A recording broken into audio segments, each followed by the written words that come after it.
từ khi mà nó tiếp nhận được cái luồng năng lượng vũ trụ thì cơ thể của mình nó sẽ tự chuyển hóa thành năng lượng có lợi cho cái sức khỏe của mình. Cho nên về cơ bản thì học phương pháp này thì bệnh hết hay không hết thì thực tế là có rất nhiều người hỏi em: ôi chị ơi, học phương pháp này hết bệnh không? Em nói em không biết. Đó là cái thật sự. Mình có sao thì mình nói vậy. Tức là mình muốn đạt được như vậy, tức là mình muốn đạt được là mình có thể giao lưu được với vũ trụ để mà đón nhận cái nguồn năng lượng đó, thì mình phải tự vào núi và tự thiền tập lấy. Thì số ra đi thì nhiều mà thành công thì không được bao nhiêu hết. Có người vào núi là chết ở trong hang núi luôn. Còn để được thành công thì phải mất từ 30 đến 50 năm. Cho nên là cái thời gian nó dài quá. Và khi mà những cái vị đó họ đạt được như vậy thì họ xuống núi mà đi giúp đời thì cũng không được bao nhiêu, tại vì lúc đó tuổi cũng cao rồi. Thì mình lên, mình muốn nghiên cứu, mình tìm hiểu, mình chỉ cần đánh chữ trường sinh học Dasira Nada là nó sẽ ra. Hoặc là thiền dưỡng sinh Dasira Nada là nó có liền à chị. Nhưng thì mà mình tìm cái địa điểm cho nó thích hợp để mình học. Nhưng mà các cái nhóm có dạy khác nhau không? Khác nhau, nhưng cái lợi cho người học thì cũng như nhau à chị.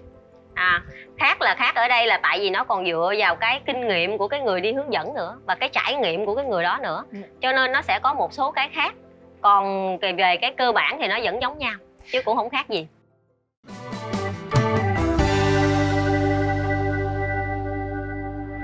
Vậy thì mình có thể chia sẻ với mọi người một cách cụ thể hơn á, là cái cách mà nhóm mình hướng dẫn về cái việc là nhận cái thiền để mình nhận cái năng lượng đó như thế nào? Thì thật sự ra thì nếu mà những cái phương pháp thiền khác thì họ không có thông cái hệ thống luân xa để nhận năng lượng giống như mình.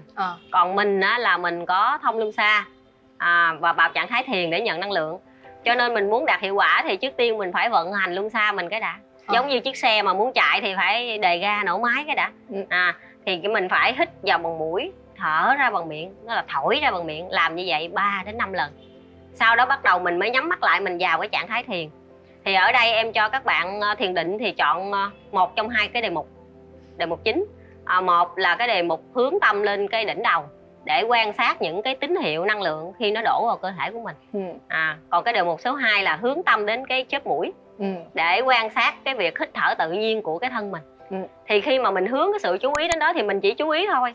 Nó có, ở cái điểm đó nó có cái gì biến chuyển gì xảy ra thì mình chỉ có việc chú ý nó và mình ghi nhận nó ở cái thời điểm đó thôi. Đó. Thì cái thiền định nó dễ lắm, nó chỉ có như vậy thôi à. Như vậy là thiền định á là mình hướng cái sự chú ý của mình vào một trong hai cái điểm đó đúng không? Và thiền minh sát thì nó đi sâu hơn hay sao em? Dạ đúng rồi, thì nó sẽ sâu sát hơn là cái thiền định. Mình có thể ví dụ giống như là bây giờ cái cơ thể mình nó giống như một cái lu nước. Cái thiền định là cái việc mình giữ cho cái mặt nước trên cái lu đó nó đứng yên thôi. Ok.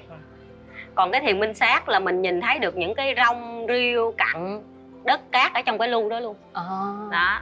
Cho nên là cái thiền minh sát nó sâu sắc hơn. Thì cái thiền định thì nó sẽ không có vớt rong, vớt cặn, vớt rác ra, mà cái nhiệm vụ của nó là chỉ có giữ được cho cái mặt nước lu nó im thôi à. Ok. Còn trong khi cái thiền minh sát á, thì nó vừa giữ cho cái mặt nước nó êm, mà nó vừa vớt được những cái cặn rong rêu ở trong cái lu nước đó ra nữa. Cho nên là về cơ bản thì cái thiền minh sát là chúng ta phải quan sát hết tất cả được các tiến trình trong cái buổi tập thiền đó của mình. Trong cái buổi thiền tập của mình phải quan sát hết được. Nó có những cái hiện tượng của tâm mình xảy ra cái gì mình đều quan sát và ghi nhận được hết. Mình đều chánh niệm hay biết được hết. Thì cái đó là thiền minh sát. Giống như là mình đang thiền và mình đang tập trung vào cái chóp mũi của mình đi, và hơi thở của mình đi. Xong cái bỗng dưng cái xảy ra một cái suy nghĩ là chết rồi, chưa trả tiền nhà. Thì lúc đó mình sẽ bắt đầu nhận biết rằng là đó là suy nghĩ. Xong rồi. Cái mình làm sao? Mình tự khởi lên suy nghĩ 2 lần trong đầu mình, rồi mình tiếp tục hướng cái tâm mình về cái chóp mũi để ghi nhận cái việc hít vào thở ra. Tức là mình đá cái suy nghĩ đó ra một bên rồi quay trở lại tiếp cái chuyện là... Tức là mình ghi nhận cái suy nghĩ đó xong. Sau khi mình ghi nhận nó xong thì mình hướng tâm mình trở lại với cái đề mục chính của mình. Là quan sát cái việc hít vào thở ra của cái thân mình. Chứ không có bị dụ đi theo đúng không? Đúng rồi, mình đi theo là mình đi ra luôn. Chưa trả tiền nhà, chết rồi chừng nào trả? Có tiền trả không? là mình đi theo nó luôn á. Ok. Như vậy thì khi mà mình nói về thiền minh sát là để mình đi sâu hơn về bên trong cái tâm của mình, thì như vậy đó cũng là một cái cách để kết nối với bản thân của mình bên trong tốt hơn, phải không em? Dạ đúng rồi, thì cái thiền minh sát thì nó giúp cho mình thay đổi được cái con người của mình, cái tính tình của mình rất là nhiều. Thì khi mà mình thiền minh sát được trong cái buổi thiền tĩnh tại nhà, hoặc là mình thiền động ở mọi lúc mọi nơi, mình từ khi mà cái ý mình nó trổ ra thì nếu cái thiền minh sát là nó đã nhận diện rồi, cho nên là nó hạn chế cái việc làm sai của mình lại, nó hạn chế việc làm sai của mình trong cuộc sống lại nữa. Nên nó hay biết được hết. Cho nên là cái thiền minh sát thì ai thực hành nó tốt thì coi như người đó từ từ họ sẽ thay đổi và chuyển hóa tốt hơn. Thì cái bên trong của mình, ví dụ như bây giờ từ xưa giờ nó có xấu xa như thế nào đó thì không biết, nhưng khi mà mình thực hành thiền minh sát sau này thì mình nhìn thấy được cái chưa đúng, cái chưa hay của mình, thì tự mình thay đổi, mình sống tốt hơn. Như vậy là nó sẽ giúp cho mình nhận thức rõ hơn về bản thân mình, đúng không? Dạ đúng là rồi, những cái suy nghĩ mà dẫn đến những cái hành động mà mình cho là chưa tốt thì mình sẽ kiểm soát được nó. Đúng rồi, mình sẽ nhìn thấy được nó. Mình nhìn thấy được nó thì chọn làm hay không là do mình thôi. Thì dĩ nhiên khi mà mình nhìn thấy được nó thì mình sẽ không có làm sai nữa. Bởi vì hầu hết chúng ta đều không thật sự để ý hay là nhận thức rằng là có những điều chúng ta đang làm mình không hề có cái ý làm xấu hay là không tốt, nhưng đôi khi cái hiệu quả, cái kết quả của nó, cái hệ quả của nó thì đúng hơn, xảy ra nó lại không có như cái ý của mình muốn. Và nếu như chúng ta có thể nhận thức được rõ hơn suy nghĩ của mình, nhận thức rõ được bản thân của mình từ bên trong, thì chúng ta sẽ kiểm soát được những cái hành động của mình tốt hơn và hiểu được, hạn chế được những cái sai lại. Đúng rồi. Khi mình hiểu được cái hệ quả nó có thể mang đến thì chúng ta sẽ hạn chế được những cái cách làm mà chưa phù hợp. Dạ. Nó sẽ cần một cái thời gian, chị nghĩ là như thế. Dạ đúng rồi chị, tại vì nó nói thì nó lý thuyết nó như vậy thôi, chứ thực hành thì nó khó lắm. Thiền định thì nó dễ lắm, ngồi chỉ có thở rồi ghi nhận đề mục thôi. Còn cái thiền minh sát là chị coi như chị phải biết hết trong cái quá trình đó, chị phải biết hết. Thật ra nói đến chữ thiền là đã thấy khó rồi, chứ chưa có nói gì đến thiền định hay thiền minh sát ở phần đằng sau nữa. Bởi vì á, là thiền là chúng ta phải dành thời gian cho nó mỗi ngày, đúng không? Mình cần khoảng bao nhiêu thời gian một ngày nè? Thì nó tùy theo cái cơ địa của cái người học thôi. Ví dụ như một cái người trẻ khỏe, họ chỉ cần cái thời gian để yên tĩnh cho đầu óc của mình tỉnh táo để mình làm việc, hoặc là có thêm cái sức đề kháng trong cuộc sống, thì họ chỉ cần 30 phút đến 1 tiếng. Còn những cái người mà họ có bệnh nhiều trên người mình, đau đớn nhiều, thì họ phải cần cái thời gian thiền hành nhiều hơn để cho cái năng lượng đó nó đủ để mà nó xử lý những cái đau đớn trên người của mình. Chị nhớ hồi lúc mà chị đi học á, em có kể một cái câu chuyện là có một cái cô đó, cổ bị bệnh ung thư, và giống như là cổ đã đi lên Đà Lạt hay ở đâu á mà tìm một cái nơi giống như là thâm sơn cùng cốc vậy đó để mà vô trong đó là một ngày tức là mỗi một ngày cổ dành hết cả thời gian là 24 tiếng hay là gần 24 tiếng gì đó chỉ để thiền thôi. Thì cổ làm cái việc thiền đó trong một cái thời gian cũng khá dài, thì sau đó là cổ chữa được hết cái bệnh ung thư của cổ. Thì cái này làm chị nhớ cái gì biết không? Phim Chưởng hồi xưa á. Hồi nhỏ em nhớ có coi mấy cái phim Chưởng là chỉ ngồi gọi là luyện công hả? Luyện công. Là giống như là mình đi đến một cái cốc, xong rồi đến đó là đóng cửa lại và không có tiếp xúc với ai hết, và suốt cái thời gian đó là chỉ có ngồi thiền thôi, luyện công, đến khi mà bước ra. Hồi nhỏ em coi đó em cũng không tin. Tại vì hồi nhỏ mình coi thì mình nghĩ là nó không có sự thật, nó không như vậy. Đúng rồi. Nhưng mà sau này thì mình không ngờ là mình lại mình có thể làm được thành cái này. Mình cũng không nghĩ là nó thật như vậy. Và chị nghĩ là cái khái niệm thì nó khá là giống nhau thôi. Còn tất nhiên là khi người ta luyện công theo cái cách mà truyện Chưởng mà ngày xưa người ta kể thì nó sẽ là một cái tầng khác rồi. Nhưng mà chị tin rằng là họ cũng đều là những cái việc là họ thực hành luyện tập cái năng lượng. Họ sẽ thực hành thông qua cái việc họ thiền để mà họ nhận cái năng lượng và họ làm cho cái nội công trở nên rất là thâm hậu. Thì ngoài cái việc là mình thiền tập mỗi ngày để mà mình nhận năng lượng để cái cơ thể mình nó khỏe hơn, thì mình cũng có thể chuyển cái năng lượng này qua những cái người mà họ đang cần, mà họ chưa có điều kiện để học phương pháp này. Đúng rồi, chị đang nghĩ đến cái đoạn là mình có thể dùng cái năng lượng để chữa bệnh cho người khác đó. Thì em và mọi người trong nhóm này mình là có hỗ trợ bệnh chứ không phải là chữa bệnh. Dạ. Là hỗ trợ chữa bệnh, giúp cho những cái người mà cần. Thì mình có thực hiện những cái cái phần hỗ trợ đó không? Dạ có. Thì ở đây thì trước là tụi em cũng có nhận trực tiếp, làm trực tiếp hoặc là làm từ xa. Thì tùy theo cái khoảng cách địa lý với lại cái điều kiện nữa. Ví dụ như cái người đó họ gần, với lại là cái điều kiện là anh chị em có thời gian thì người ta sẽ đến, người ta hỗ trợ trực tiếp. Còn nếu mà cái khoảng cách nó xa, mình lại mình làm từ xa, dạ, thì mình sẽ thiền rồi mình đưa năng lượng từ xa cho cái người đó. Và những cái người mà họ đến nhờ mình giúp đỡ đó thì họ thường là họ gặp phải những cái bệnh như thế nào? Nhiều lắm. Bệnh ung thư hoặc là bệnh suy thận, nói chung là những cái bệnh nặng, đúng không em? Bệnh rất là nặng mà họ cảm thấy không có một mà nói thật, bệnh nhẹ thì tụi em không có hỗ trợ. Thì đúng rồi, bệnh nhẹ thì phải tự thiền, đúng không? Thật ra tụi em định hướng không phải gì riêng về nhóm em mà những cái nơi khác luôn, người ta định hướng là chủ yếu để cho mình tự tập là chính. Đúng rồi. Tại mình hỗ trợ là chỉ hỗ trợ lúc ban đầu thôi. Ví dụ như lúc ban đầu cái người bệnh đó người ta tập nhưng người ta đau đớn quá thì mình hỗ trợ. Này em có cái quy định là 1 tuần lễ, mình hỗ trợ 1 tuần lễ. Tức là mình sẽ làm liên tục 1 tuần. Thì cái người đó họ phải học và họ tự tập. Tại vì nhu cầu nhận năng lượng để khỏe thì không phải một người mà rất nhiều. Nên mình thì chỉ có một vài người, không thể nào phục vụ hết được. Với lại mình phải tự thân vận động thì nó sẽ tốt hơn. Rồi. Không, chị nghĩ cái đó là một cái rất là đúng và rất là phù hợp, bởi vì số lượng cần nó sẽ rất là đông so với cái số lượng mình có thể gọi là mình có thể đến mà giúp được cho, hỗ trợ được cho họ, thì cái số lượng người của mình rất là hạn chế. Nhưng mà rõ ràng là mình phải tự thân vận động thôi. Nếu như mình thật sự muốn chữa bệnh, mình thật sự muốn thoát ra khỏi những cái nỗi đau đớn của mình, thì mình phải là cái người thực hành nó, phải là cái người làm sao làm được cái việc đó từ bản thân của mình thông qua cái phương pháp này, bởi vì đây là cái phương pháp mang đến cho mình để mình thực hành. Chứ nó không phải là thuốc hay nó không phải là những cái khác. Vậy thì cái mục đích cuối cùng của cái việc thiền dưỡng sinh Dasira Narada của chúng ta là gì? Thì thật sự khi mà đến học cái phương pháp này thì ai cũng muốn có sức khỏe hết. Tại vì đối với mọi người nghĩ sức khỏe là chính. Nhưng cái mục đích thật sự của cái phương pháp thiền dưỡng sinh này thì ngoài cái sức khỏe ra thì nó còn hướng đến một cái mục tiêu xa hơn nữa, về cái sự phát triển, cái sự hiểu biết và cái sự tiến hóa về cái tâm linh cho cái người tập.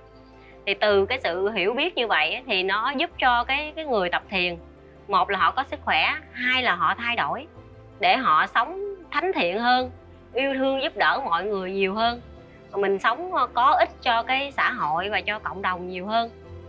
Thì từ mà khi mà họ sống có ích cho xã hội và cho cộng đồng, họ yêu thương như vậy thì họ mới chia sẻ được những cái tình yêu thương của mình đến những cái người xung quanh của mình mà bằng một cái tấm lòng. Thì đó cũng là một, em nghĩ là nó cũng là một cái thông điệp từ ngài Dasira Nada. Bởi vì khi mà ngài Dasira Nada ổng sáng lập ra cái phương pháp này thì xuất phát từ cái tình thương nhân loại của ngài dành cho cái thế giới này. Cho nên là ổng cũng mong là những cái người mà đã nhận được cái điều may mắn này rồi, tức là đã nhận được cái phương pháp này, thì mình nên chia sẻ cho những người xung quanh mình. Mà mình chia sẻ đây không phải là về cái năng lượng không, mà chia sẻ đây là tất cả mọi cái trong cuộc sống, những cái điều tốt đẹp, những cái tình yêu thương, những cái sự là lo lắng, chăm sóc, chứ không phải riêng về cái năng lượng này không. Còn về cái sức khỏe thì nó là cơ bản của phương pháp này rồi. Để học là thực hành tốt là tự động mình khỏe thôi, đó là cơ bản, là chắc chắn rồi.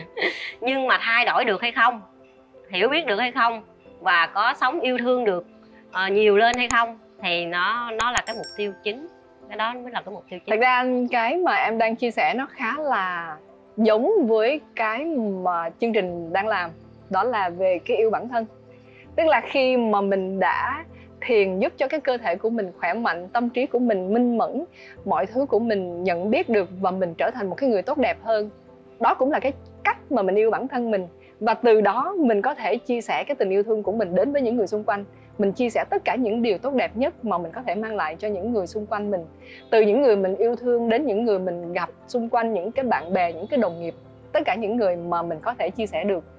Cho nên cái phương châm của Ngài Dassira Narada, chị nghĩ đó cũng chính là cái phương châm về yêu bản thân. Đối với cái bộ môn của mình á, là vị sư tổ sáng lập là vị Dassira Narada, thì sư tổ đã từng là một cái vị sư bên đạo Phật. Nếu như vậy thì cái bộ môn của mình có phải là mình đi chuyên về bên đạo Phật không? Em nghĩ sao? Không phải chị. Tại vì cái phương pháp của mình á là chủ yếu để khai mở luân xa và thiền để nhận năng lượng, chứ mình không có học về tôn giáo. Nên bất kỳ cái tôn giáo nào mình đều có thể tham gia được hết. Nhưng khi mà mình học cái này xong về mình thử thực hành ở nhà mà mình có sức khỏe rồi thì lúc đó thì mình cứ việc mà mình phụng sự cho cái tôn giáo của mình thôi, chứ cái phương pháp này nó không phải là tôn giáo. Mà Ngài Dassira Narada ổng sáng lập ra cái phương pháp này là để cho tất cả các nhân loại trên toàn thế giới được học, chứ không có phải là thiên về một cái tôn giáo bên đạo này đạo kia, thì hoàn toàn không có. Và khi mà mọi người đến đây học thì họ cũng không được học về tôn giáo. Mà thật sự chị có hỏi em thì em cũng không có rành tôn giáo nào hết. Em chỉ biết môn học này thôi, chứ ngoài ra thì chị có hỏi em mà đạo Phật như thế nào, đạo Công giáo, đạo Chúa như thế nào thì em không có rành. Mà bởi vì cái phương pháp này là mình không có học về tôn giáo. Chị nghĩ đó là một cái điều rất là hay, là bởi vì mình không có lệ thuộc vào bất cứ một cái tôn giáo nào hết. Và nó mở rộng cho bất kỳ ai muốn tham gia, muốn học, muốn làm cho cái sức khỏe của mình trở nên tốt hơn, cơ thể của mình khỏe hơn, trí óc của mình minh mẫn hơn và mình kết nối được với bản thân của mình tốt hơn. Thì đó là cái điều mà những cái lợi ích mà nó có thể mang lại. Cảm ơn Phượng. Nếu như bây giờ một cái người mới họ muốn học á thì họ sẽ bắt đầu như thế nào? Thì nếu mà một người mới muốn học thì mình có thể lên trên mạng nè, mình khỏi cái từ trường sinh học Dassira Narada, rồi mình tìm một cái địa điểm, một cái địa điểm hướng dẫn nào đó gần ở cái nơi ở của cái người đó. Tại vì em thấy là cái phương pháp này thì như từ đầu em có nói với chị á, từ Nam đến Bắc luôn là ở đâu cũng có hết, cho nên là mình muốn học ở đâu cũng có hết. Và em thấy là đa phần họ làm trên cái tinh thần thiện nguyện hết, chứ không có phải là vì cái danh cái lợi gì hết. Cho nên là mọi người muốn học thì cứ việc lên mạng mình search, mình tìm một cái điểm thích hợp, gần nhất, thuận tiện nhất cho mình học. Còn nếu như mà ở xa quá, không có điều kiện thì có thể tìm những cái khóa học online giống như bên em, hoặc là những cái nơi khác cũng có, một số nơi cũng có khóa học online, thì mình để liên hệ mình học. Nếu mà muốn học online với nhóm của em thì liên lạc như thế nào? Nếu mà muốn học online với nhóm em thì chỉ lên đánh chữ thiền dưỡng sinh Dassira Narada là nó ra. Nhưng mà có những cái nhóm khác họ cũng lấy cái tên đó không? Hình như là hiện tại giờ chỉ có nhóm em là cái tên đó thôi. Còn mấy nhóm khác là để là trường sinh học. Ok. Tức là của mình ghi rõ là thiền dưỡng sinh Dassira Narada. Okay. Chị nghĩ là sẽ có khá là nhiều người quan tâm và sẽ cũng muốn học thử để xem cái phần áp dụng nó như thế nào. Mà chị tin rằng là cái hiệu quả của nó thì sẽ rất là rõ rệt. Chỉ hy vọng thôi là mọi người giữ được cái việc thiền trong một thời gian lâu dài. Bởi vì mình sẽ phải tập cái này mỗi ngày cho đến mãi mãi, phải không em? Dạ đúng rồi chị. Tức là mình phải thực hành ở nhà mỗi ngày đều đặn. Còn nếu mà mình bỏ tập thì luôn sau mình nó sẽ tự đóng lại. Mình muốn học lại thì mình phải đi, mình muốn tập lại thì mình phải đi học lại. Thì nó mất thời gian khá cho là mình. Mất thời gian đúng không? Dạ. Thật ra chị thấy cái đó là cái khó nhất. Bởi vì đi học thì mọi người có thể sắp xếp thời gian được, thực hành mọi người cũng sẽ bắt đầu thử để thực hành. Nhưng mà giữ được cái việc thực hành đó bao lâu thì đó là cái điều mà mọi người sẽ phải rất là cam kết thì mới có thể giữ được lâu. Nhưng mà chị nghĩ người bệnh thì họ sẽ có cái cam kết tốt hơn, bởi vì họ thấy đó là cái phần mà giúp cho họ chữa được lành. Còn người khỏe mạnh bình thường thì có thể là sẽ có rất là nhiều cái lý do bận rộn xung quanh gia đình, con cái, nhất là những cái gia đình có con nhỏ, thì ba mẹ sẽ cảm thấy không có đủ cái thời gian mỗi ngày để thiền. Cái đây là cái trường hợp mà mình gặp rất nhiều đối với những cái người bạn có những cái gia đình mà con cái còn nhỏ đó. là cái việc sắp xếp cho cái việc thiền là mọi người đều gặp cái khó khăn cho cái việc đó. Nhưng mà mình thực sự tin là nếu như chúng ta tin vào cái việc là thiền có thể giúp cho chúng ta có rất là nhiều cái lợi ích, và chúng ta có thể dành một cái thời gian cho chúng ta thực hành mỗi ngày, thì nó sẽ rất là tốt cho mình. Thật ra thì không phải là chúng ta không có thời gian, chỉ là chúng ta đang sử dụng thời gian đó cho việc khác mà thôi. Cảm ơn Phượng đã dành thời gian cho cái buổi ngày hôm nay rất là nhiều. Chị biết em rất là bận rộn, bởi vì không phải cái công việc đi dạy là công việc chính đúng không? Công việc chính của em là một công việc khác đúng không? Em có thể chia sẻ với mọi người hiện em đang làm gì không?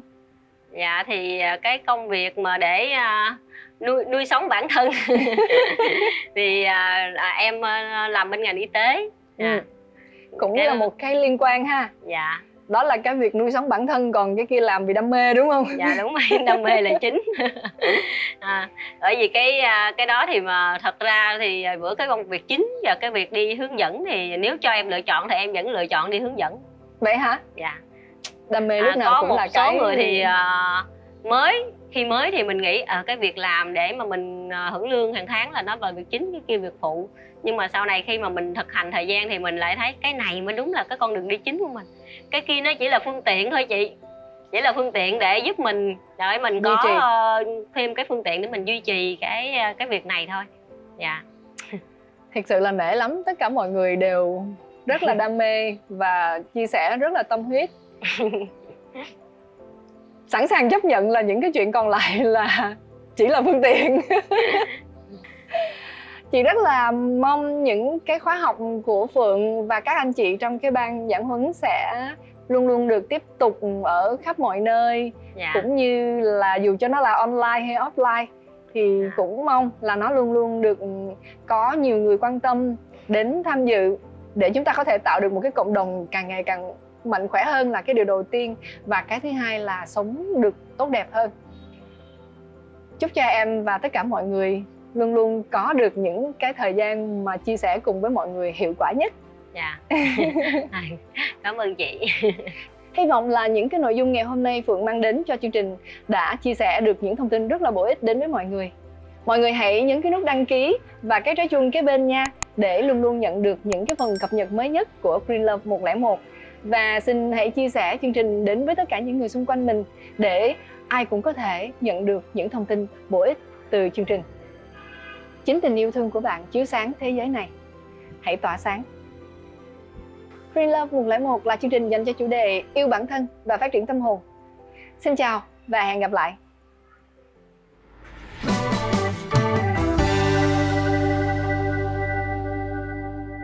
Chị ơi, em hỏi tới giờ em bị sâu răng thì nó hết rồi chị. Em đi nhổ cho nó lẹ cơ. Em đi nhổ cho nó lẹ cơ.